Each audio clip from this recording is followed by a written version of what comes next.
All right, everyone, welcome back into another live edition of the Patriots Beat podcast here on the CLNS Media Network, presented by our wonderful friends over at Game Time. It's Brian Hines back with Alex Barth, fresh off the practice fields after day one of Patriots training camp. We're actually not bright red and sunburnt today because it was a little cloudy out there at Gillette, some rain off and on throughout the day, but day one of training camp is in the books. It was a 90-minute session, kind of low-key, felt like a spring practice, kind of got that vibe. They have this acclimation period where, they can't wear pads for the first 5 days. Gerard Mayo actually said they won't be in pads for the first 7 days. Whether that was days or practices, it was kind of tough to So tell. I got some clarification on that. It's practices. That sets them up for Monday. 7 practices. Okay. So that was our big debate yesterday. When will they actually be in pads? So we have some clarification on that. But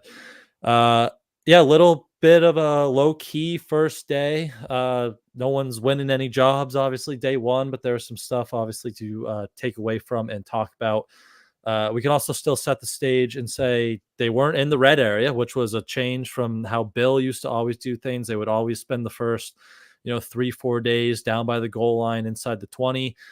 They moved kind of in between the 20s and they focused on a lot of early down work, which makes sense with this offense, right? A lot of it is based off, early down. They were really aggressive AVP in Cleveland, throwing the ball in early downs, and you want to mirror all this run game to the pass game, and you want everything to look the same. So starting off with these early downs, they're going to be more important. That makes some sense there. And we'll get into May. We'll get into the quarterbacks. But did you have any other, big picture things on, how they started today? We talked in the spring how a Gerard Mayo practice looked. It was kind of, clunky at times. We thought it got a little better. Anything on that? Anything on the offense as a whole? Any big picture things from day one before we kind of get, more into the little details, some standouts and kind of go position by position there? Yeah, I would actually push back on something you said off the top there about this felt like a spring practice. I thought the intensity was high for day one, and I didn't feel it was as much of a ramp up period. There'd be a ton of positional drills and running against air in the past on this day under Belichick, but for 75 of the 90 minutes, they were in team, and most of that team, all but one of those periods, they were in 11. So I don't know, maybe ramp up in terms of how hard they're going, but in terms of the drills themselves, I mean, I don't remember getting this much 11 on 11 on day one of camp. I really don't. And Gerard Mayo has talked a lot. Competition has been his big word, right? Yep. Competition, they're competing. That's what this time of year is.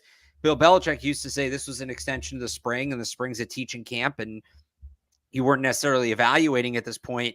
That doesn't feel like the case right now. It feels like they're getting right to it. And all right, get out there on the field, show us what you can do, show us why you do or don't deserve a spot on this team. So I was actually surprised how much team drills they did today. I guess to your point, it wasn't the most intense. One at the end was kind of a walkthrough, and obviously they're still not hitting, but there wasn't a ton of that, running against air, sort of grouped positional drills. It was stretching, couple individuals to get going, and then they were just right into it.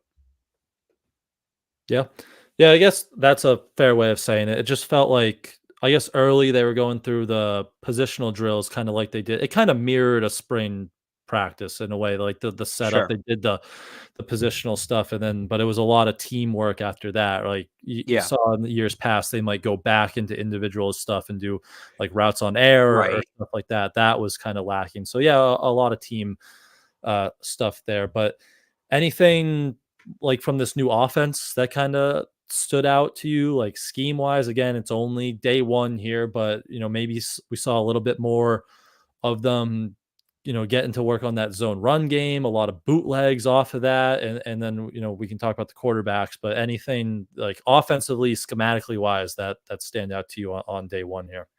A lot of play action.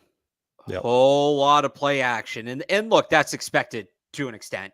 We know where Alex Van Pelt's coming from. We saw what his offense was in Cleveland, but it was fair to question, as he comes here and he has different personnel, and he talked about tailoring the personnel or tailoring the scheme to the personnel, not the other way around. What was going to stay the same and what was going to change and be adapted for New England. And being play action heavy is a core philosophy of his, and that's very clearly not going anywhere. They're going to run the ball a lot, and they're going to use play action off that. I didn't have the exact count, Brian, but if you were to guess in those 11 on 11 team drills, what percent of the passes were off play action? I would say over 50. Yeah, I was gonna say close to maybe like 3/4, like definitely north of 50. And then a lot of it was like the bootlegs, right? To mirror, even if it Right. A was lot of that had bootlegs attached to it. bootlegs or, even if they're handing the ball off, they're running like the fake boot. So it all mirrors up. It all looks alike. Like that's so much we've been talking about of this Alex Van Pelt offense. And you saw that, you saw the how it should look sometimes, right? Like I think like they had a Right. 2-play sequence where they blocked the zone run play well, and then the next play they fake it, and then Drake May boots the other way, and Juju Smith-Schuster's open over the middle of the field, and it's an easy completion. So you start to see how that might be kind of coming together from an offensive scheme point of view. But let's talk about May. Let's talk about those quarterbacks. They weren't lying to us. Jacoby Brissett is still the starter. He was still first up through all the individual drills, through the team drills, 7-on-7, 11-on-11s. It was Jacoby Brissett up first, and then Drake May worked in behind him. They even split the fields at one point, and it was Jacoby and Drake May on one field, Bailey Zappi and Joe Milton on the other field. So let's start with Jacoby because he is the starter. What'd you see from him today? He did have one interception, the lone interception of the day, kind of a late pass, some pressure up the middle from Devon Godshaw, got tipped by Jonathan Jones, intercepted by Kyle Duggar. But then he also had a few nice completions. One up the seam to Austin Hooper was probably his best throw of the day. But what'd you kind of see from Jacoby here, the current starting quarterback? Up and down day for him. Had a threw the interception early, like you said, was pressured by Devon Godshaw, threw it off balance, and just wasn't a smart decision.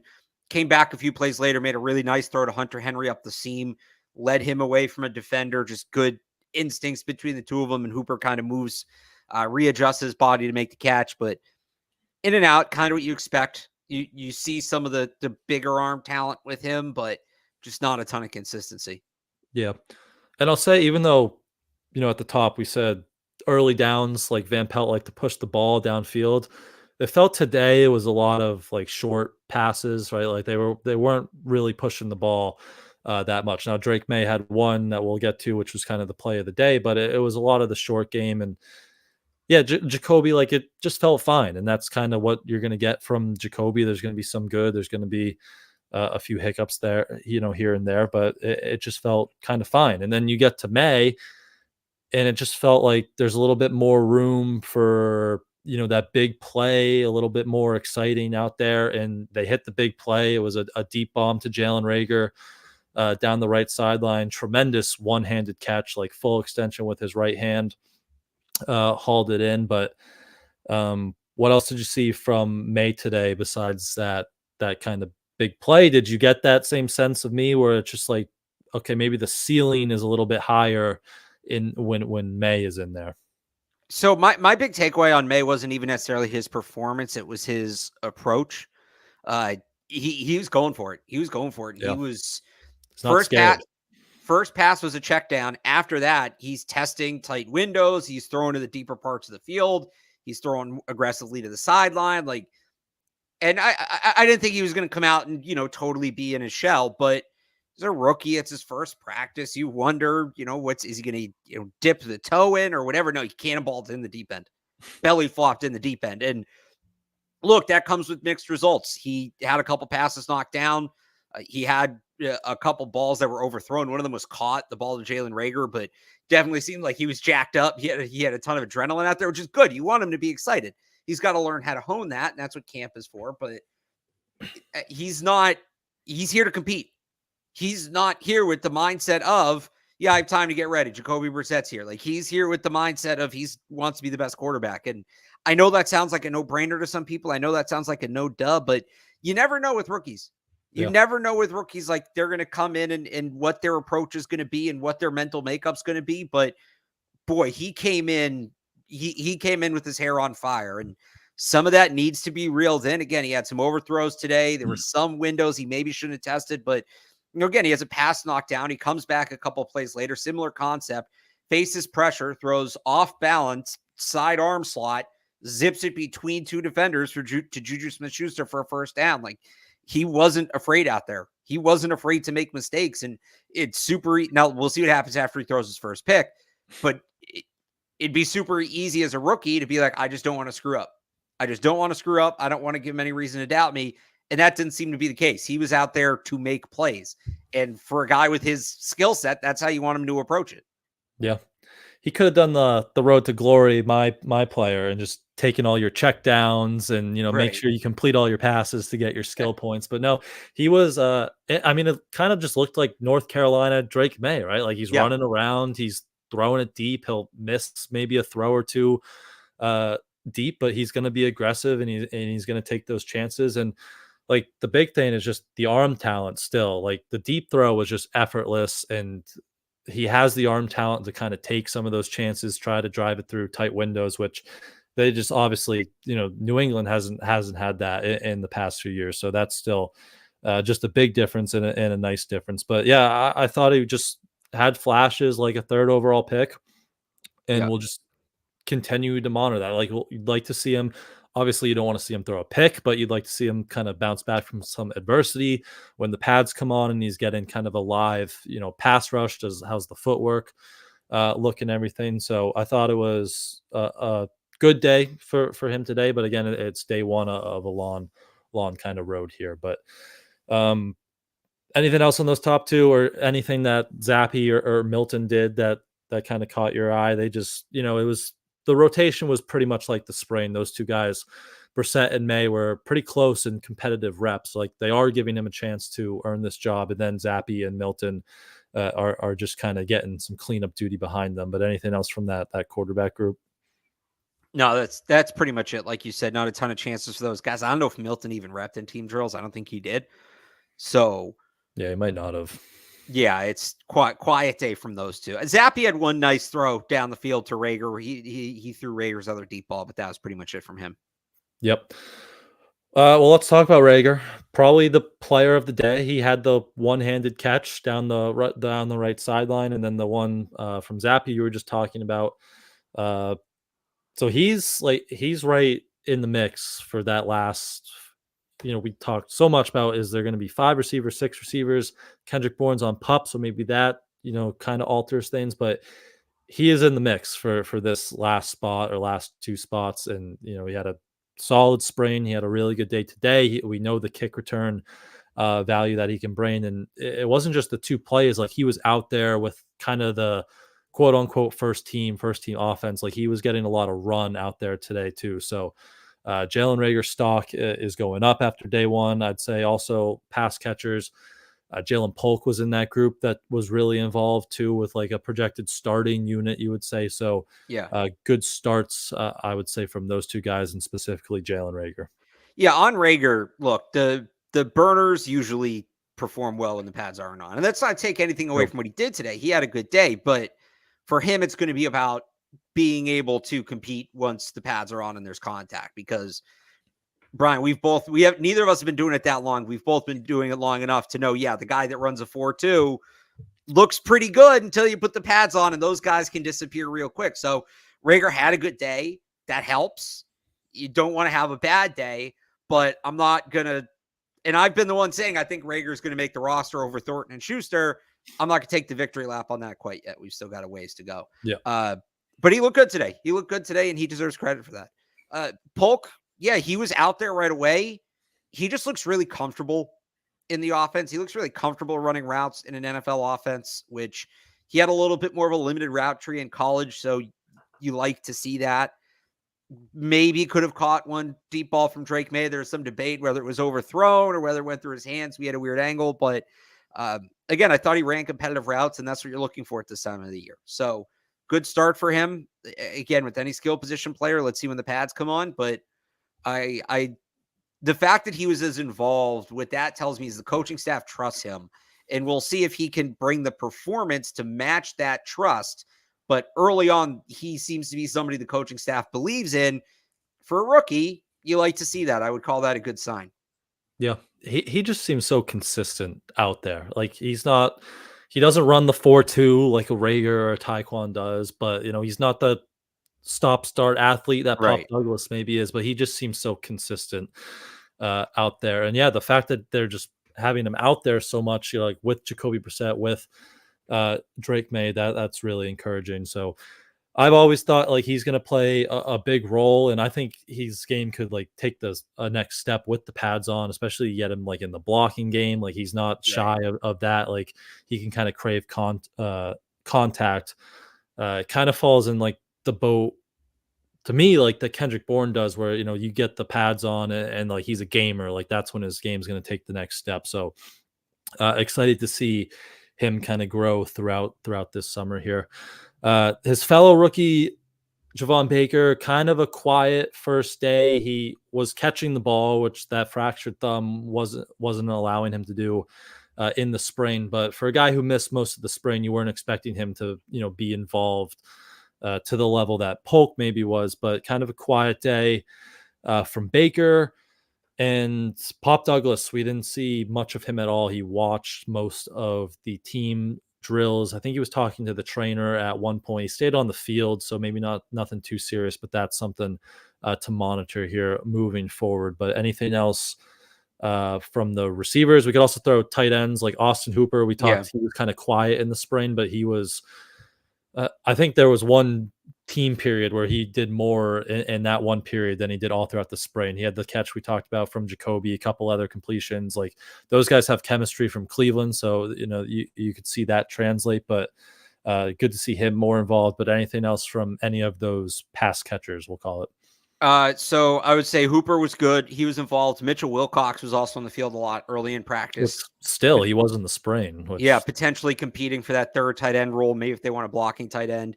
Not a great day for Jakeem Bell. He got thrown out of a rep in 7-on-7 because he couldn't figure out where to line up. So he'll have to bounce back on that tomorrow. And then we were talking about wide receivers too. Douglas, I wonder if they're just, remember last year they kind of buried him? they hit him. Yeah. Right. He had like the first 2 weeks, then they kind of shut him down. At his size, I wouldn't be surprised if he has a super limited camp again, if that's Yeah. just a thing. So we'll monitor that, but I wouldn't be surprised if he doesn't do a ton. Didn't see much from Smith-Schuster, had one catch. He had the catch on the Drake May throw. Didn't see a ton from Taekwon, although he has a chromed out visor, which the swag's through the roof with him. I'll give him that.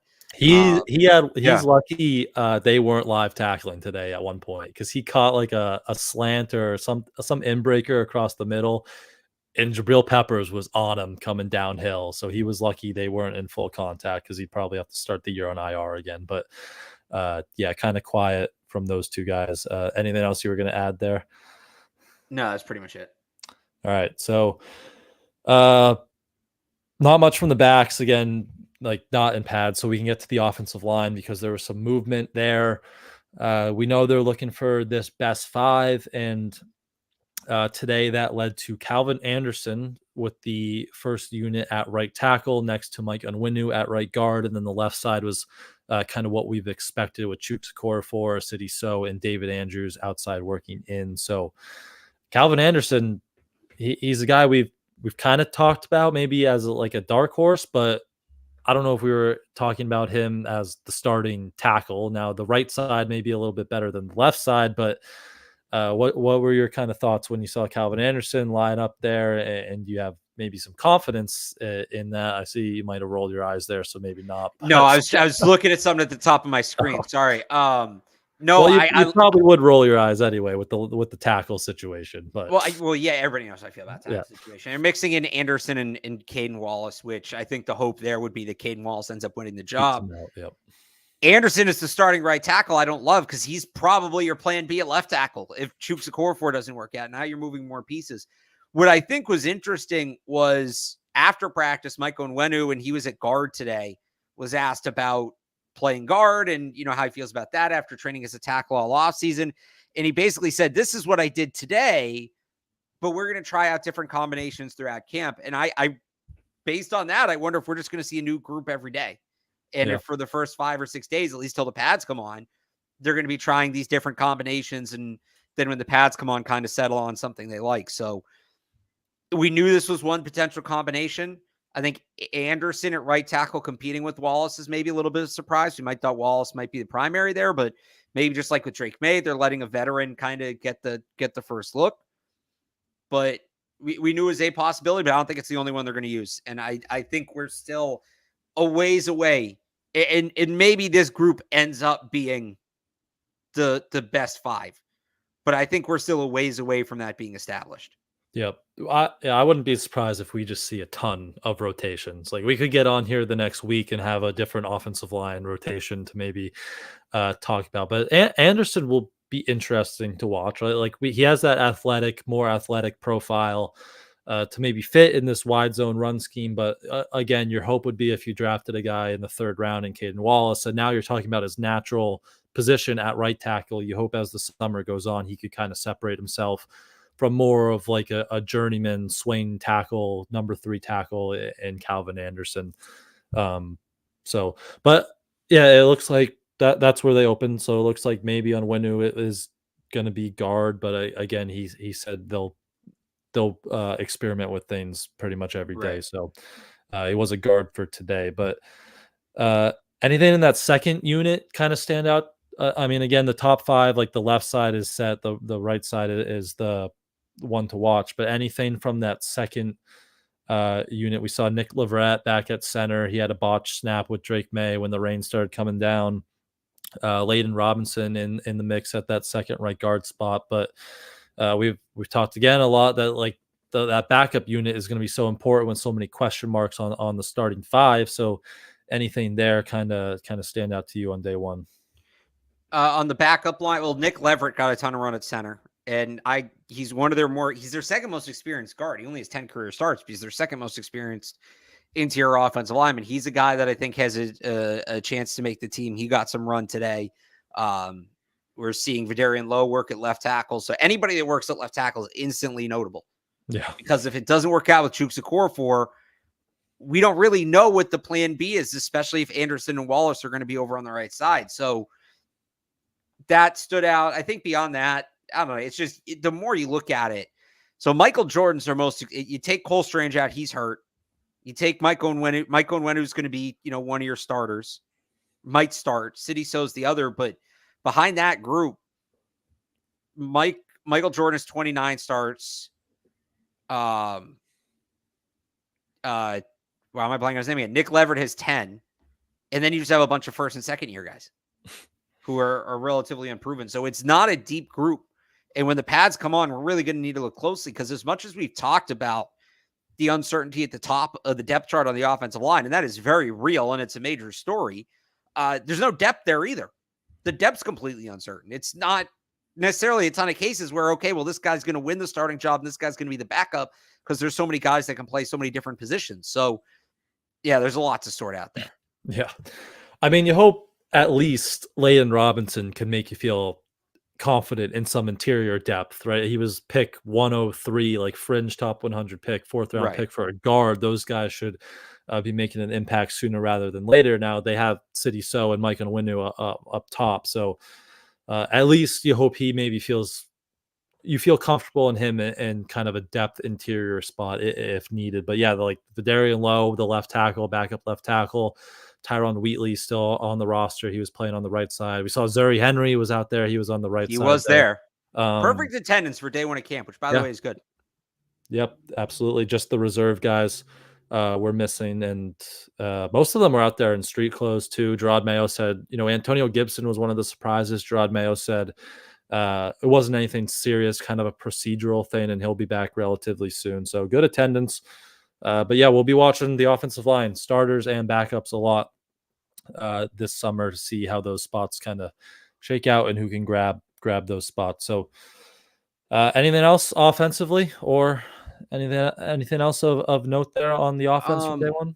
I think that was pretty much, let me scroll through my notebook here. I think that was pretty much it on offense. Yeah, I mentioned Mitchell Wilcox. Yeah, I think that's pretty much it for me on that side of the ball.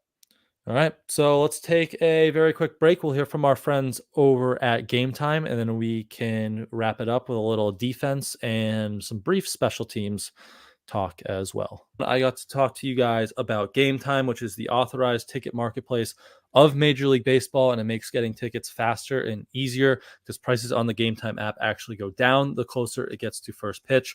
With killer last-minute deals, all-in prices, views from your seat, and their lowest price guaranteed, Game Time takes the guesswork out of buying all your MLB tickets. They have flash deals to save even more with exclusive in-app deals on select seats ahead of the game or event, and zone deals to save if you're looking to sit in a specific section.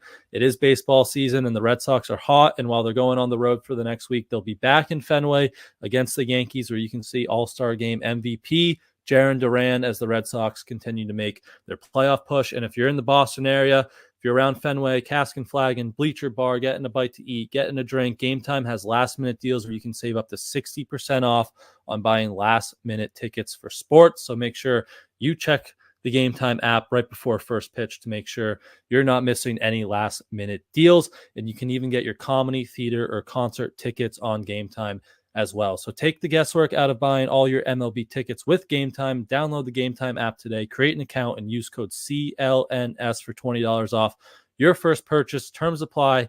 Again, create an account and redeem code CLNS for $20 off. Download Game Time today. Last-minute tickets, lowest prices, guaranteed. That Red Sox playoff push is not looking great. It's not going well. Smoke today. Poor extension, though. Yeah, that was the good news. But they honored day one of training camp by losing by a football score of 20-7. So absolute smoke today by Colorado. But let's jump over to the defense. I think the news of the defense was Matthew Judon and Devon Godshaw were there, and they were practicing pretty much in full, right? There's no hold-ins going on here. What we saw from Judon last year, what we kind of saw from Godshaw in the spring of them working on an opposite field, kind of on their own speed. They were involved in team drills, positional drills, like they're good to go. And we spoke to Judon after practice. He said it was tough, right? Being in the last year of his deal and watching all these teammates and guys around the league get extensions. Now he was happy for his teammates, he also added, but he said he doesn't want to be traded. If it was up to him, he would finish his career here. It's obviously not up to him. He made sure to note. He told us to go talk to Matt Groh and Elliot Wolf about it, but he also said he would play on his current deal, but he ideally would get a contract that is fair value for what he has brought to the team over the past few years and what he's worth. So good that they're out there, good that they're not holding in, but he definitely still wants a new contract. And, Godshaw, we haven't talked to him, but, he's put out some tweets and some stuff on social media that he wants a new contract too. But Judon, just because we talked to him today, what'd you think of his comments? Probably the most open anyone has ever spoken about their contract at Gillette Stadium. But what'd you think of what he had to say today? I mean, that was something from Judon, and good for him. He said, there's been a lot out there that's been said, and he set the record straight. We heard it directly from him, and he doesn't want to play on his current contract. He doesn't feel it represents his value, which it doesn't. He's right. But he will if he has to. He wants to be here long term, but he understands if that's not the case. He doesn't want to get traded, but he understands things happen. Pretty open with us. Now, I don't think you speak that way if you don't think you're going to be here. Yeah. And people may think that's counter, intuitive. Oh, he's, going on and he's opening up. Yeah, but you don't talk about not wanting to get traded if you think there's a chance you're going to get traded, because that means less teams want to trade for you. So, and you want to have options on the table.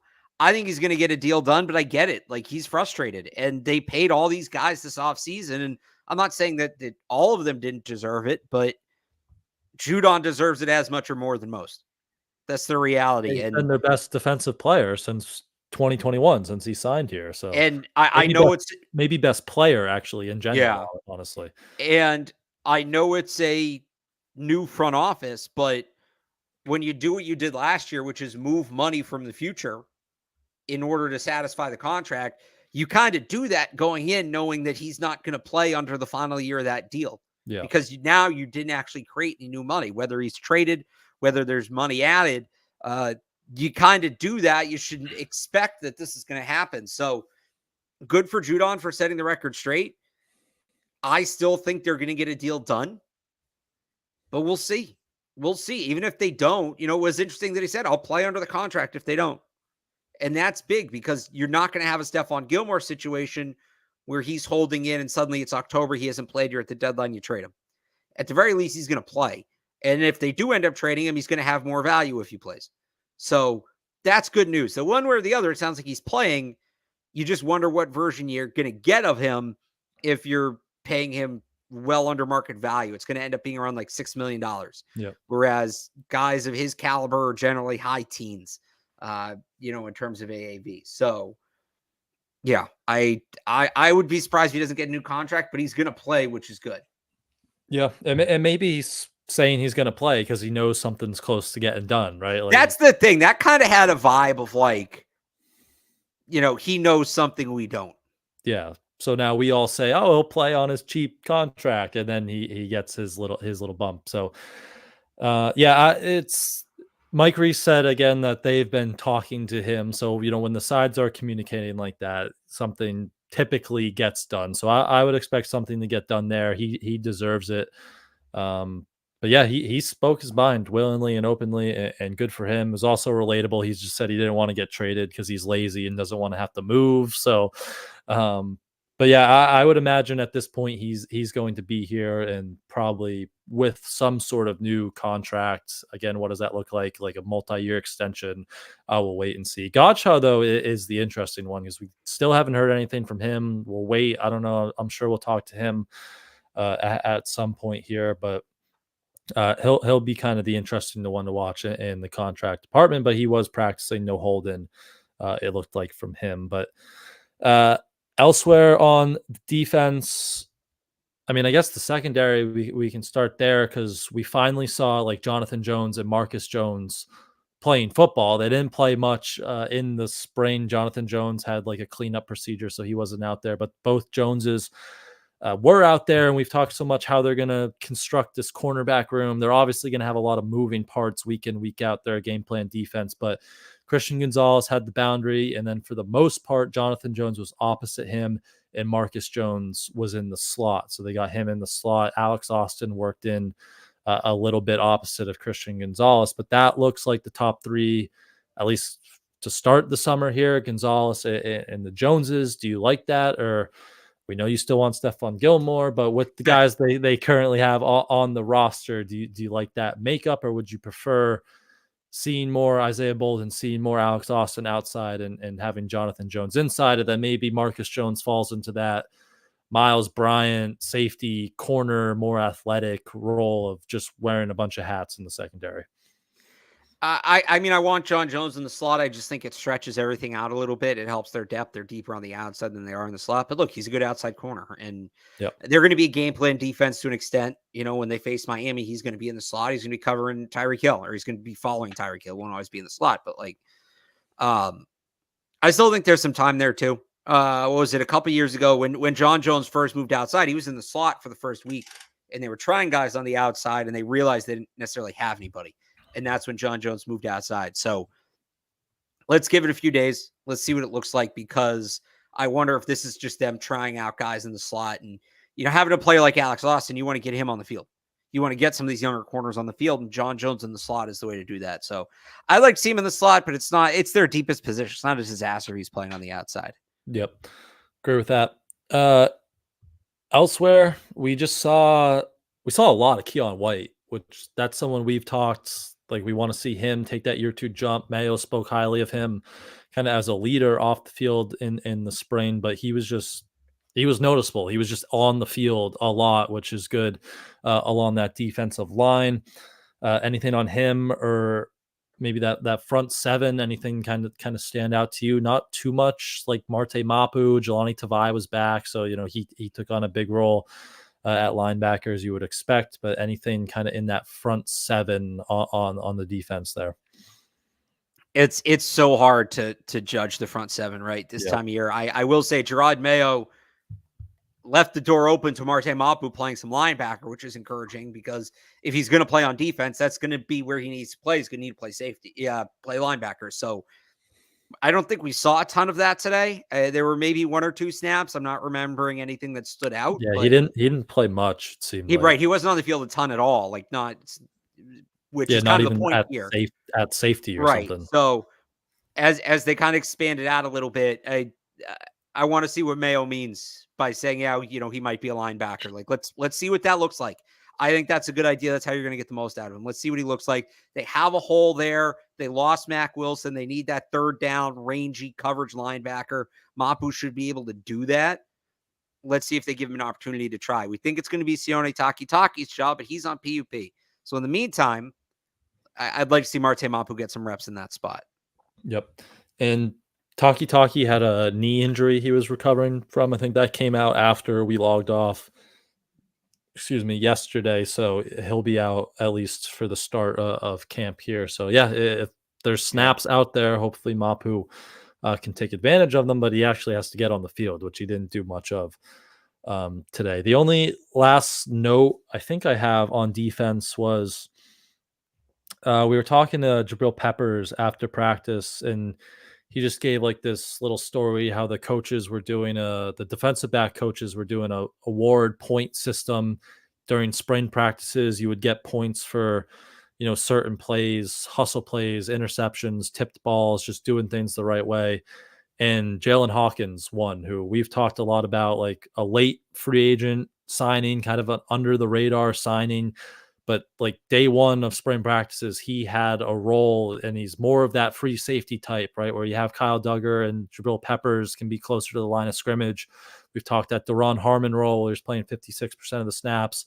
So Hawkins was still active, I'd say, on the defense today. And I thought that was just kind of encouraging, maybe, that he won that point system, award system in the spring practices there. And Pepper said he fits right in, just like high motor, high effort, like sounds like a Patriot kind of safety back there. So still the Jalen Hawkins arrow might be pointing upwards here. I'd certainly still have him on like a 53-man projection if we were doing one today. Yeah, he's making the team. Like Yeah. all signs are pointing towards him making the team, and we'll see just how expansive that role is at free safeties. Like you said, he rotated in. We saw Kyle Duggar playing free safety a good amount, but when they go to that, passing down look, when they go to that lighter, pure pass defense, it's Duggar and Peppers in the box and Hawkins deep, and that's a look they're going to need. And I don't think you want either of those guys deep in those situations. So, like you said, the arrow pointing up, exactly the way you said it. The arrow pointing up remains the trend for Jalen Hawkins. Yep. And Joshua Bledsoe too was a little involved there, although he's always involved. He always mixes in. They like him. He'll be here. Maybe it's on the practice squad, maybe playing special teams. They like him, but he doesn't have, it's the range. Hawkins is the only safety on the team. It's unless different. They're going to throw John Jones back there, which they shouldn't. Hawkins is the only player on the team that has the range to really patrol the middle of the field. They're different skill sets. Bledsoe is another one of those like box type of safeties who can play down closer to the line of scrimmage. So different skill sets. But yeah, they've always liked Bledsoe. I forget if I think Mike said it. I was standing next to him and he's like, "Oh, it's late July, which means it's Joshua Bledsoe time." That's always how it seems to work out down there. But I think that's all my defensive notes. Did you have anything else to add from that unit today? That's pretty much it. Just as a whole, there was a lot, you could tell first team offense, second team offense pretty clearly. The defense, there was a lot of mixing and matching, and there wasn't a clear first team and second team. And some of that is definitely just getting guys reps, but I think some of that is they have a ton of depth on that side of the ball, and it's going to allow them to be multiple and just preparing for that. So you saw right away the depth on the defensive side.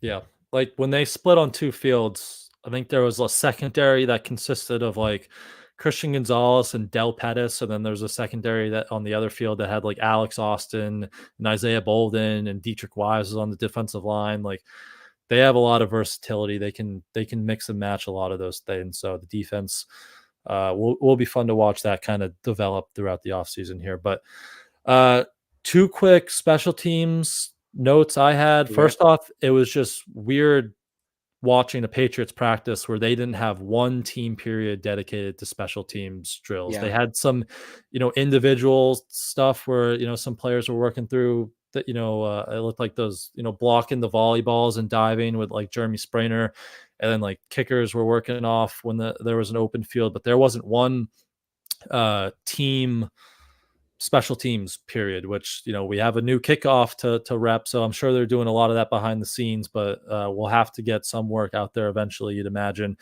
And then the other thing, just kind of a small note, like they had this new punt return thing where there was players were wearing like it was almost like a Like a towel. towel. It was like Yeah. a thick, it was like a almost like a pool noodle thickness, but it was like a towel, and they'd wear it around the back and under their armpits. So, you kind of have to make that basket when you catch punts. And I don't know if that's a skill development Troy Brown thing working with the punt returners, but I that don't was think that's a Troy Brown thing because that's new. I haven't seen yeah, that. because they That's haven't done that in the past. But I think that's a uh, not Scott Peters, a Tom Quinn or Tom Quinn or Springer yeah, or Jeremy Springer thing. But yeah, so it's to make sure you keep your arms in. Taylor Embry also works a lot with the returners. So maybe that's So maybe something it was him. he saw in the past. So Yeah, not much. Didn't see any field goal work. Was Joey Sly even out there? I don't remember seeing. I'm sure he was. We said they he was broke the there, camera, but but yeah, they were. Beringer was punting a little bit, just kind of on his own before practice. But no special teams work. I'm sure we'll get there. Yeah. I want to get stopwatch out, but yeah, not a ton of special teams work today. Yeah, it was a short practice. It was 90 minutes. That's something Gerard said they're going to alternate. Like one day might be 90, and then the next day could be over 2 hours. So maybe those you figure those longer practices they'll start to work in some special teams. But that was it was different. It was definitely different because Yeah. with Bill you'd be having 3-4 periods dedicated to special teams only, and there were none today. So definitely just a different vibe, different feel out there today. But I believe that's it. That's all the positions. Anything else in your notebook that we missed, or anything else big picture that we didn't get to, or just anything else at all? Just they're getting right into the competitive stuff. Like, we'd have to put, and we're putting caveats on this with no pads and everything. But in the past, it was, yeah, this is a teaching period. This is an evaluation period. I think right now it's all about evaluation. I think Yep. this is all going to factor in. And these are the least impactful practices, right? We get to padded practices and then, the joint practice and the preseason games. But it does seem like we're right in evaluation mode. 100%.